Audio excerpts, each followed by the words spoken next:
Donc on a fait voler un dragon géant, enfin voler, oui si, la tête s'est envolée finalement. On a fait voler un corto maltese géant devant la fille du beau-prince, c'est ça? Voilà.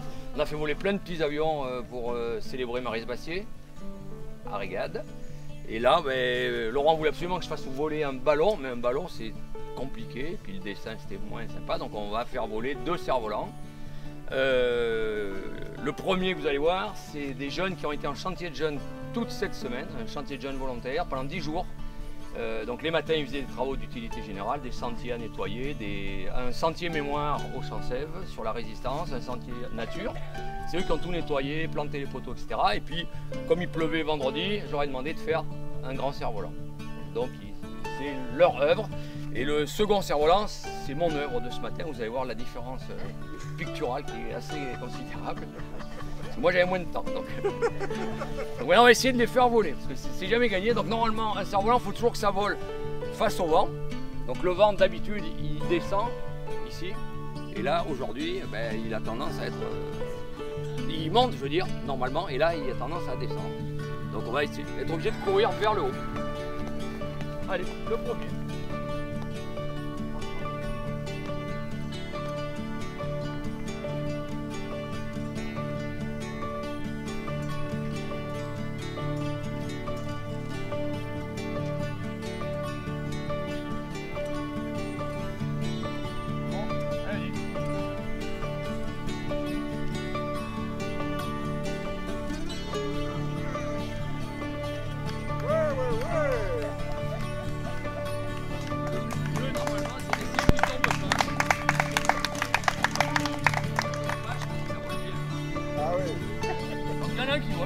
Voilà, donc ça c'est l'œuvre des enfants.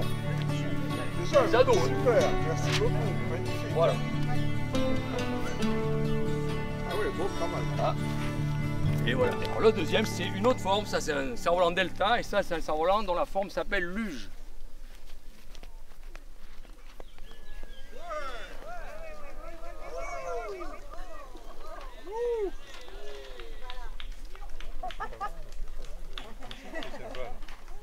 Oui.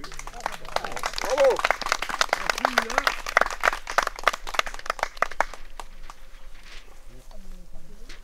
Je l'ai fait ce matin. Voilà. Donc c'est pas le même style. C'est le nuage au cœur là. Voilà. Alors voilà, le nuage, pour être honnête, j'ai oublié de le mettre au-dessus de la tête.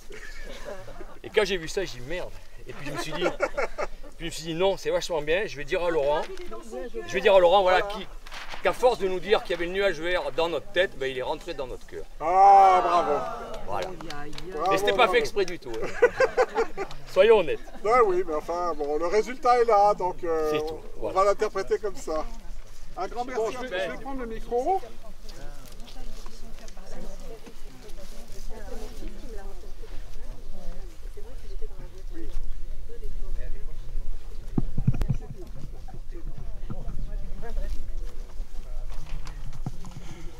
Bien, comme le maire de Champignac, vous n'échapperez pas au discours, surtout que ce sont les 10 ans, donc ça fait une longue période, et il faut que je vous rappelle un peu comment ça s'est passé, comment toute cette aventure est née.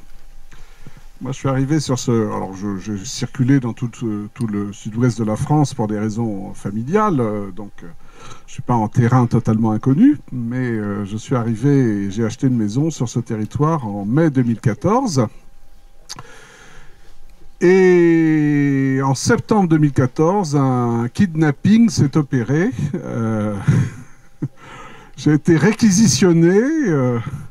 En fait, je voulais donner des livres parce que, bon... j'avais un certain nombre de livres, et puis je voulais les donner à la médiathèque, et puis bon, c'était compliqué, ça s'est pas fait. J'ai fait une grosse donation au musée de l'image d'Épinal, et la directrice de la médiathèque, en septembre 2014, Muriel Pocard, voilà, m'a appelé en me disant « je suis désolé, j'ai pas pu vous rencontrer ». Mais voyons-nous. Alors, vous savez, il y a des rendez-vous comme ça qu'on fait en se disant cette personne est sympathique, on va se dire des choses gentilles, et puis voilà, après on va ressortir du bureau, il se passera rien, quoi. Hein, voilà. Donc c'est effectivement ce qui se passe, on se dit des choses gentilles, et puis au moment de sortir du bureau, ne v'là-t-il pas que je la trouve non seulement sympathique, mais intelligente.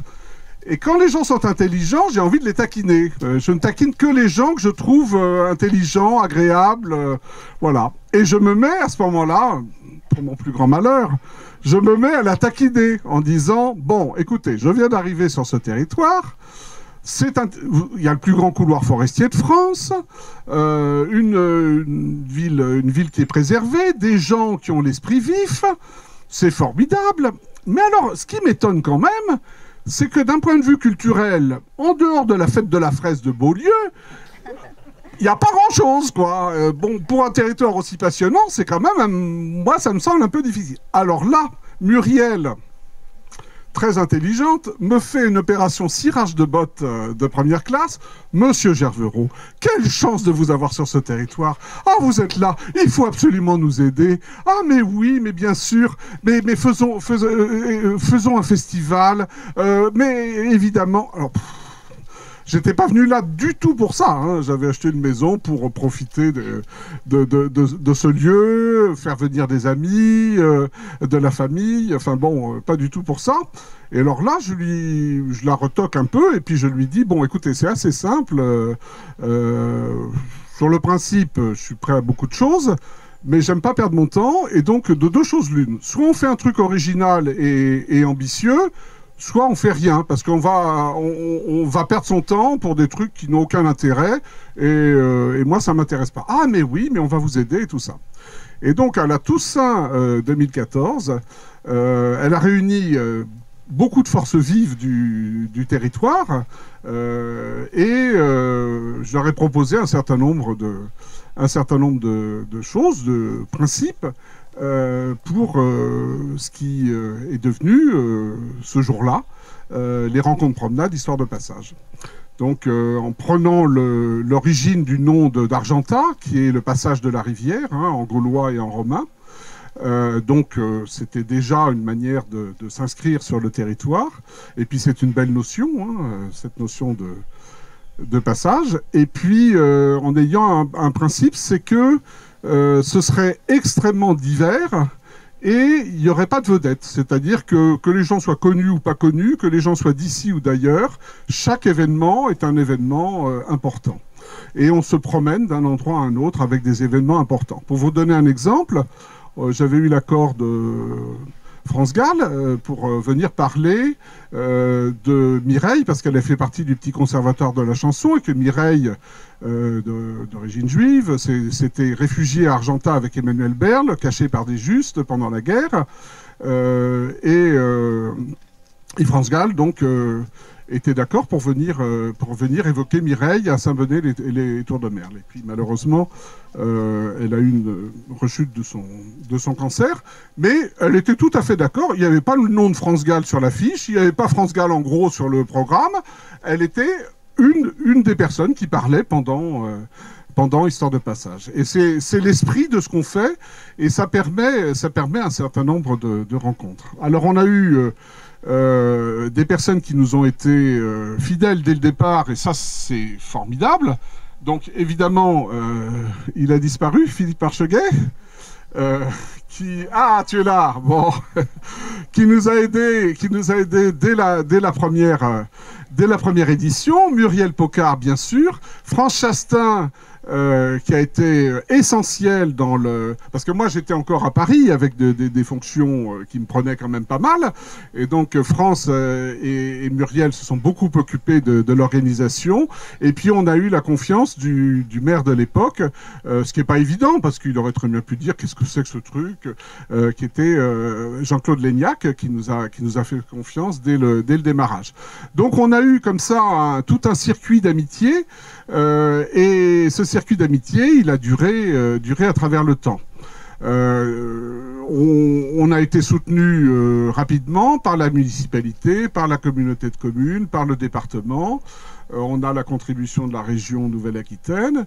Et puis, je dois dire qu'il y a quelqu'un qui a été très important, c'est Jean-François Escapil-Inchospé d'EDF Hydro, qui nous a soutenus dès l'origine et très activement jusqu'à maintenant, et qui a permis qu'un nombre important d'opérations puissent se réaliser. Et ce sont ces fidélités, évidemment, que je veux remercier ici. Et puis la fidélité du public, parce que quand je regarde autour de moi, il y a plein de gens qui nous ont suivis pendant des années, et ça fait évidemment très chaud au cœur de vous retrouver ici. Et je sais que pour certaines ou certains, ça a été des efforts particuliers de venir, donc c'est extrêmement touchant de vous voir aujourd'hui. Et pour ne pas être trop long, je voudrais terminer en disant que ça c'est ouais, David, oui, non, ouais, c'est l'Assemblée nationale, c'est ça, c'est pour ils te veulent comme futur Premier ministre, c'est ça? Ah ouais. C'est pour le perchoir là ou non, mais t'es pas député encore, donc.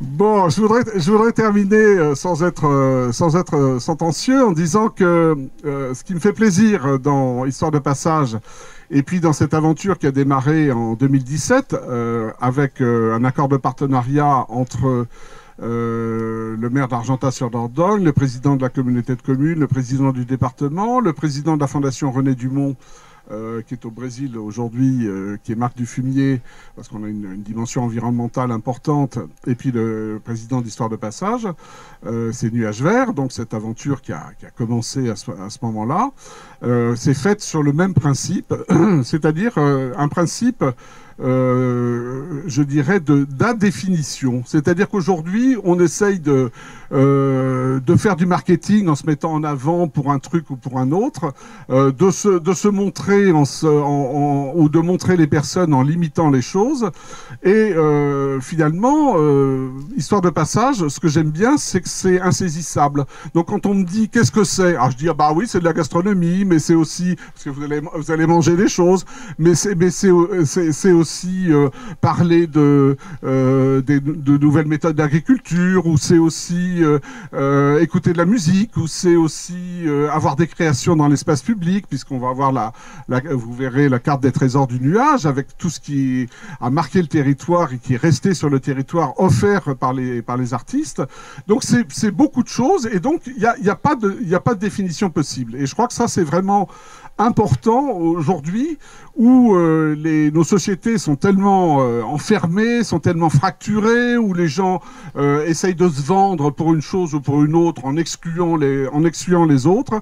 Je crois que c'est un message qui est un message extrêmement fort, extrêmement puissant, qui n'est pas anodin du tout, et on continuera de toute façon à le faire à travers Nuages Verts, ici à Argentat, puis maintenant on nous a donné aussi une galerie dans la petite bourgade parisienne, donc on fera des expos dans la bourgade aussi, et des manifestations, mais toujours dans cet esprit-là, qui est un esprit important, à la fois de liberté, et puis, eh bien, comme le dit ce qu'on a écrit sur l'affiche, qui a été faite après un concours dont on va parler tout à l'heure, entre différentes institutions sur la question des handicaps. Comme il est écrit, c'est 10 ans déjà ensemble, parce qu'effectivement, 10 ans, c'est énorme, et puis c'est passé vite aussi, et puis on se retrouve encore ensemble. Donc essayons de continuer à être à la fois libres et en même temps de continuer à vivre ensemble pour imaginer les... Ah bravo. Alors là, pour imaginer... Voilà, des opérations sympathiques comme celle que nous fait Philippe. Allez, on va aller sous le noyer. Merci à vous. Donc, je vous ai parlé des démarrages d'Histoire de passage. Et il y a un personnage qui a été important au démarrage. que j'ai connu dans les années 70, et puis que nos rapports se sont rapprochés dans les années 80-90, lorsque je dirigeais le musée d'histoire contemporaine, un musée sur toute l'histoire du XXe siècle, qui était basé aux Invalides, mais qui dépendait de l'Éducation nationale, qui n'avait rien de militaire. Et j'ai exposé plusieurs fois des œuvres de Cabu, et on a sympathisé, on s'est vus. On a même fait ensemble pendant 1 an et demi, on se voyait tous les mercredis, c'était son seul jour où il était libre, parce que comme vous savez, il travaillait pour Charlie Hebdo et puis Le Canard enchaîné. Et le mercredi, donc on se voyait, et on a conçu, j'ai fait le scénario, le découpage, les dialogues, d'un livre qui s'appelle Le monde des images, comprendre les images pour ne pas se faire manipuler, qui est une bande dessinée qu'on a réalisée ensemble et qui a été publiée chez Robert Laffont. Et on se voyait régulièrement parce que Cabu était, comme d'autres dessinateurs que j'ai pu connaître, Willem, qui a d'ailleurs donné une œuvre, et vous avez un poster ici, qui sera montré à Saint-Chamond sur Boris Vian, avec un dessin qu'il a offert à Nuage Vert, ou Moebius, Jean Giraud. Ce sont des gens qui sont des gens passionnés de dessin, passionnés d'images, qui ont vraiment un regard, et un regard curieux, un regard incisif. Et puis, c'était quelqu'un d'exceptionnel, Cabu, du point de vue... c'est un des dessinateurs les plus fulgurants que j'ai connus, capable en quelques secondes de saisir les caractéristiques d'un visage, de faire une caricature dans sa poche. C'était puis quelqu'un d'une immense gentillesse, sauf quand il voyait des bagnoles, il détestait les bagnoles. C'est les seules fois où je l'ai vu se mettre en colère. Et c'est quelqu'un qui était extrêmement empathique aussi avec les autres dessinateurs, qui donnait des conseils, qui était extrêmement ouvert. Et puis, de fait, ça a été avec Fournier et Rézère un précurseur de l'écologie. Vous savez que l'écologie et toutes ces questions environnementales, ça a vraiment basculé en 1970. En 68, on ne parle pas d'écologie, c'est pas du tout, ni d'ailleurs de féminisme. Et puis ensuite, 69-70, il y a un basculement qui s'opère, avec la première journée de la Terre en 1970. Et puis après, je ne vais pas vous rappeler toutes les étapes, mais il y a eu beaucoup entre la conférence de Stockholm, le club de Rome, enfin bon, il y a eu beaucoup et puis des organisations qui se sont créées à ce moment-là. Il y a eu beaucoup de choses. Et puis la Gueule ouverte, qui a été fondée par Fournier, et Isabelle Cabu, la femme avec qui il a eu un fils, Mano Solo, qui est malheureusement décédé. Isabelle Cabu était secrétaire de la Gueule ouverte. Donc Cabu était très marqué par ses idées, et il a suivi aussi évidemment la campagne de René Dumont. Vous savez qu'on a rendu hommage à René Dumont récemment avec Marc Dufumier. Donc beaucoup de choses nous reliaient, à la fois l'amour du dessin et de la découverte de différentes autrices ou auteurs, et puis aussi ces questions d'environnement, d'écologie, où beaucoup de choses ont été mises en avant au début des années 70, qu'on retrouve aujourd'hui de façon encore plus pressante et dramatique dans la situation planétaire actuelle. Voilà ce qui nous a liés. Donc quand je me suis retrouvé au moment de la Toussaint sur la création d'Histoire de passage, on a vu tous les principes, j'en ai donné quelques-uns, et puis il fallait avoir une première image. Donc moi j'ai d'abord dit, est-ce qu'il y a quelqu'un, une autrice ou un auteur local qui pourrait nous faire une image forte pour la première édition? Alors on me dit, ah ben non, on ne voit pas. Et puis j'ai dit, est-ce que vous seriez d'accord si Cabu faisait une image. Alors, tout le monde a dit, ah ben s'il acceptait, ce serait formidable. Donc, on s'est vu, il a accepté. Bon, on était très amis, hein. Il m'a dit, bon écoute, je fais comme ce que tu veux, avec plaisir. Simplement, Argentat, je sais pas du tout. Je sais pas du tout où c'est. Je connais pas. Je ne pourrais pas venir. Bonjour, Pierre. Ça fait très plaisir de te voir ici. Tu n'as pas eu trop de mal à trouver? Ah, alors bon. Bon, je suis désolé. Tu veux t'asseoir, ou ça va? Bon. Donc j'étais en train de parler de Cabu et de la première image qu'il nous a créée. Et donc, il n'avait pas d'ordinateur, il détestait ça. Et donc je l'ai vu chez lui, dans le 6e arrondissement. Et puis, je lui ai apporté des images d'Argentat. J'ai fait des tirages et tout ça. Et puis, on s'est retrouvés 2-3 semaines après, en fait, au Domago. On a passé 3 heures ensemble. Et puis, il m'a dit, ah ben tu sais, j'en ai bavé. Parce que faire une image gentille, c'est vraiment pas évident. Je préfère faire des images méchantes, c'est beaucoup plus facile. Alors faire une image gentille, tu sais, c'est vraiment casse-pied. Hein. Pour en faire une image intéressante, c'est pas du tout évident. Et donc il a créé cette première image à partir des photos qu'il avait eues d'Argentat et des quais d'Argentat. Et puis, symboliquement, il s'est auto-représenté en Grand Duduche, en me représentant en vieux rapin, complètement. avec des cheveux longs et un vieux chevalet sous le bras, ce qui était très gentil de sa part. Comme si le Grand Duduche embarquait ce lourdeau de Gervereau à Argentat. Et puis il a fait un effort énorme parce que on avait demandé à Tranley, la sœur de Mézières, de faire les couleurs de la bande dessinée qu'on a réalisée ensemble, le monde des images. Il détestait mettre les couleurs, Cabu.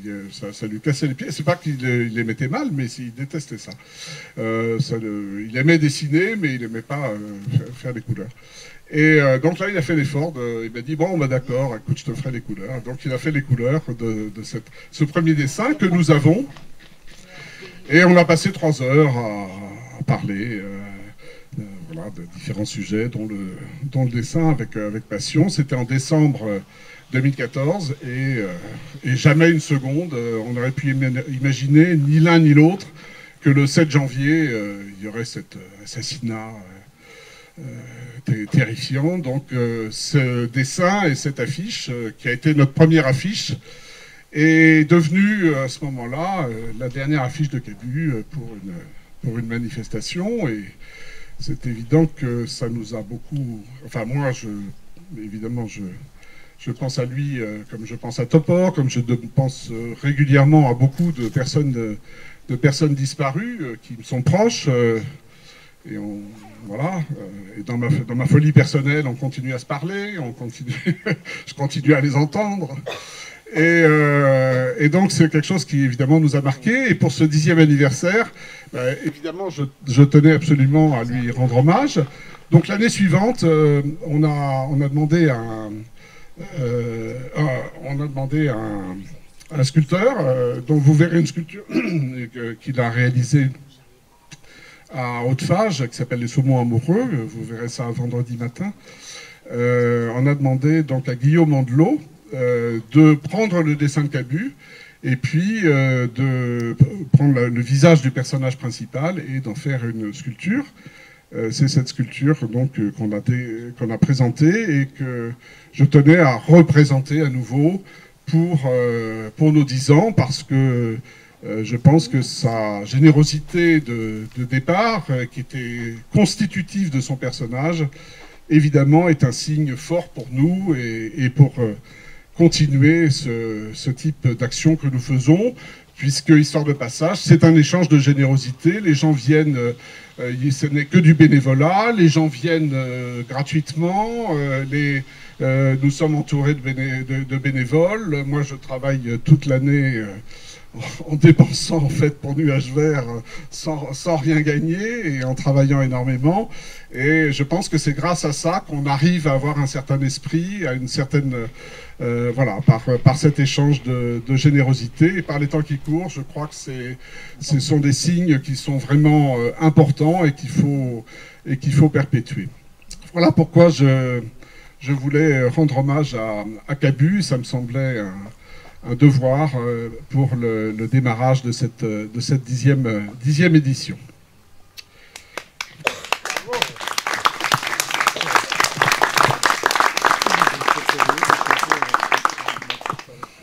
Alors, dans cet esprit, je voulais remercier... Vous êtes assis là, oui. Nous avons travaillé de longue date avec différentes institutions sur la question des handicaps.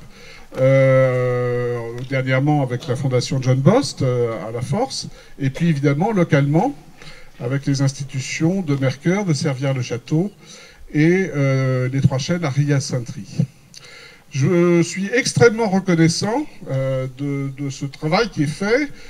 Déjà l'année dernière, nous avions une manifestation qui s'appelait La plante que j'aime, et on a eu en donation un certain nombre d'œuvres.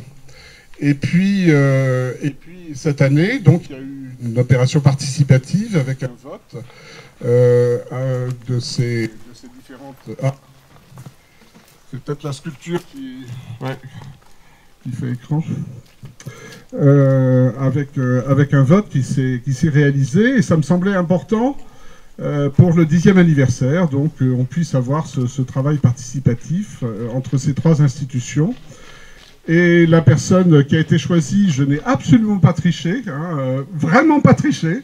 Les gens ont voté, et la personne qui a eu le plus de voix, c'est Gaël, qui est ici présent, et je voudrais que vous lui fassiez une ovation.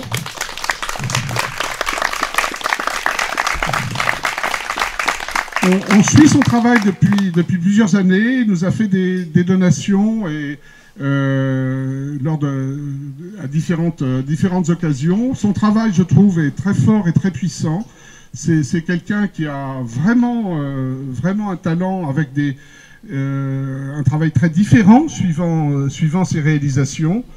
Et unanimement, c'est son dessin cette année qui a été choisi, donc qui est le dessin qui est celui que vous voyez sur l'affiche et qu'on a tiré également en poster. Donc merci beaucoup aux Trois Chênes à Rillas-Sainte-Rie. Vraiment, merci d'être venu malgré la chaleur, parce que c'est courageux.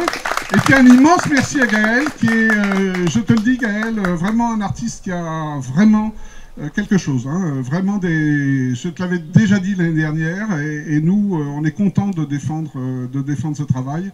C'est un travail qui est intéressant, puissant, sensible et très divers. Je trouve ça formidable. Vraiment, merci beaucoup. Voilà, donc pour nous, c'est important pour cette édition. Et puis, on a également demandé à différents... Parce que c'est pas tous les jours les 10 ans, quand même. Donc, on a demandé donc à 3 personnes de travailler généreusement, toujours, pour créer des estampes. Donc, qui sont tirés... Gaël a été tiré à beaucoup d'exemplaires, plusieurs milliers. Mais on a tiré à peu d'exemplaires, à 50 exemplaires, des estampes qui ont été créées par trois artistes. Donc une artiste, évidemment, qu'on aime énormément et qu'on suit depuis longtemps et qui a beaucoup travaillé sur le territoire et qui se cache en ce moment, qui s'appelle Lady M, que vous pouvez ovationner aussi. Qui a fait beaucoup, qui habite sur le territoire aussi une partie de l'année, qui a travaillé d'abord sur l'école de Saint-Privat. On y sera demain, en début d'après-midi. Et puis avec Speedy Graffito, il y a eu tout ce qui a été réalisé à Sexple. dont une performance musicale de fin de soirée marquante. Et puis évidemment, l'année dernière, le formidable mur qui continue celui de Speedy, mais qui est tout à fait différent, quoi. Hein. C'est dans ton style. Et Lady M est une personne, bon voilà, comme on les aime, c'est-à-dire des gens qui ont du talent, des gens qui sont humainement formidables. Pour conjuguer les deux, c'est pas toujours. Hein. Cabu était comme ça, mais bon, c'est pas toujours, quoi. C'est des personnes rares et précieuses. Et puis elle a une carrière qui se développe en France. Là, t'étais à Toulouse encore. Enfin, c'est incroyable, quoi. En Allemagne. Enfin bon, c'est formidable. Et puis avec on en a déjà discuté, mais avec ce côté musical dans son travail que j'apprécie énormément. Et je sais que beaucoup de personnes, mon fils par exemple, je lui ai présenté les 3 estampes. On les aime beaucoup toutes. Hein, attention, pour les problèmes diplomatiques, je vais rien dire. Mais mon grand-fils m'a dit ah bah oui non c'est celle-là, c'était celle d'Émilie qu'il voulait prendre. Donc c'est un travail qui est vraiment très très fort, très varié, très très puissant. Donc, je te remercie beaucoup. Vous verrez demain Gérard, Philippe, Ségard, GG, qui a de multiples noms, évidemment, qui nous suit et qui fera la première exposition d'ailleurs à Paris de la galerie au 122 rue de Bagnolet, précisément le 12 septembre à partir de 18h30. Et Speedy Graffito, qui est là, toujours d'une immense générosité pour nous, a eu la gentillesse de faire la façade, toute la façade de cette galerie et le logo de cette galerie, donc Nuage Vert, Centre des Alternatives. On te remercie aussi grandement, hein, vraiment, et tu avais fait l'affiche de l'année dernière aussi, qui était magnifique. Donc ça c'est formidable. Et puis... G. Ségard, puisque maintenant on l'appelle G. Ségard, G. Ségard, qui a fait le logo de Nuage Vert, qui nous a accompagnés. Vous verrez aussi qu'il a fait la maquette des cartes des trésors du nuage. C'est lui qui a fait le lettrage de l'affiche générique. Enfin, il nous suit avec grande fidélité. Il sera présent dès ce soir et puis demain, parce que c'est lui aussi qui a fait le dessin des saumons amoureux, qui a été sculpté, vous verrez, à la broquerie, une sculpture très, très puissante. Et là, il a fait une image. Donc, je vais vous montrer les 3 images. Hop là. Alors...